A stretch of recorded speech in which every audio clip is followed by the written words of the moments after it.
millions of dollars, right? Yeah. To do this. And the people, many people are not appreciating that. And you see the tremendous resistance and the protest. You have to look at the main goal. Okay, the goal is to reduction of the population. And they did it. Okay, they did it. Gradually, people will understand the significance of this policy. Between 200 and 300 million births have been prevented in China since 1979. That's 200 or 300 million people who didn't need food or clothing or to build houses or use electricity, wood, water, or oil. 200 or 300 million people who never threw anything away and who didn't have more children. But China's problems are far from over. The population is still on the rise. It is not expected to peak until mid-century at 1.6 billion. And as China opens up trade with the West, their citizens are starting to import our American lifestyle. So consumption is going up. The resources that might have been saved are being gobbled up faster and faster. In 2003, 11,000 cars rolled onto the streets of China every day. That means more gas, new freeways, fast food, and strip malls. Is this all starting to sound familiar? Do you know the most populous nation in the world? The most populous nation? India? I think India and China are tied. Do you know the most populous nation in the world? I think it's China. Okay, then the second most? Would be who? India? Yeah. What's the third most? Singapore? Mexico. Africa? Africa? Africa? Okay, Africa's not a country. You got to narrow it down a little. It's the United States. Is that right? Yeah. No, I had no idea. No. Really? Really? Oh, my gosh. Then why do you say that? Well, I didn't think that we were that populous. I didn't think that we were cranking them out. 2.1. That's the ideal replacement rate. 2 parents have 2 kids. About 5% of the people don't have kids, and you end up with 0 population growth. Now, the United States has had a 2.1 replacement rate. Most of our growth has come from immigration. So we're a responsible country with a high standard of living. We have it figured out, right? Why don't more countries want to be like us? Population and consumption are 2 sides of the same coin, so we feel that we need to work on both at once. So the first thing we have to do, we have to reduce the number of people, right? Well, we have to stabilize the world's population and then get to a sustainable number of people, which again deals with consumption.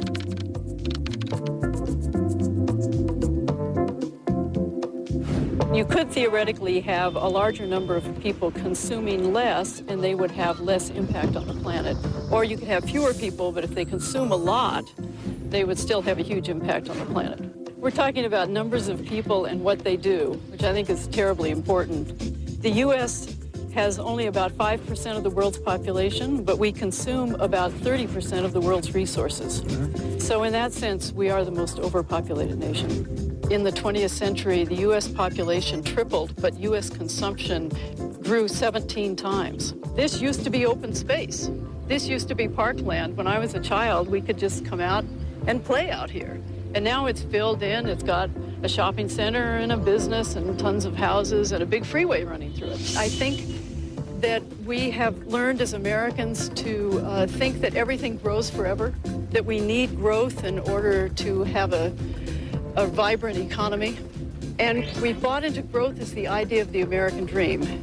So you're saying that's having an effect on everybody all over the world? It is. And the more we export our lifestyle, which we're very good at doing, unfortunately, the more people want to emulate us. The interesting thing that happens is that as women have more education and get jobs, they do have fewer children, but then they have more disposable income, so they become consumers. Now, not all consumption is bad, but unfortunately, American-style consumption is what the world has chosen to follow, and American-style consumption is very wasteful of the Earth's resources. Nothing grows forever. In fact, anything that grows beyond maturity is either cancer or obesity.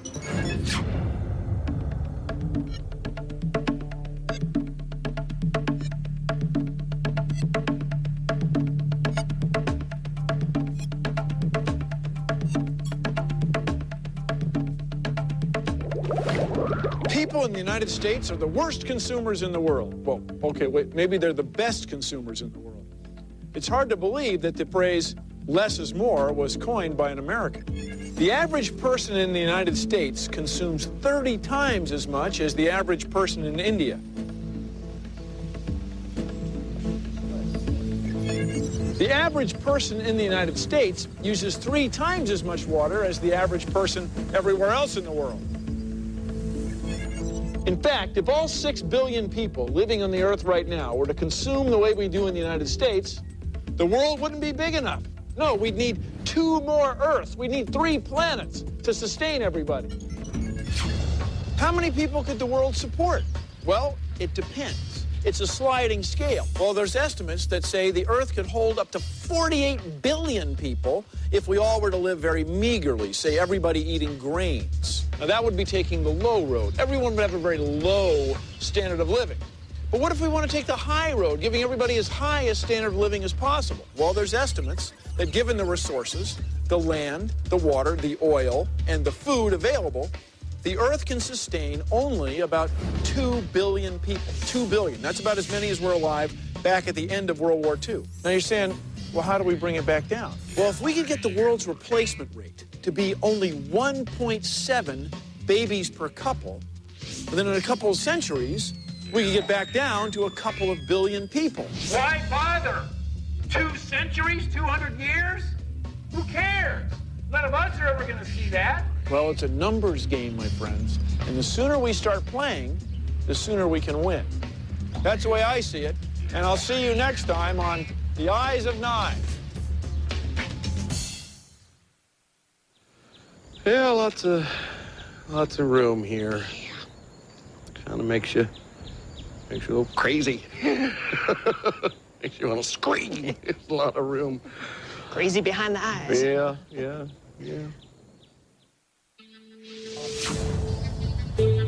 We've covered a lot of ground, but it's just the tip of the iceberg. Check out eyesofnye.org for more cool science.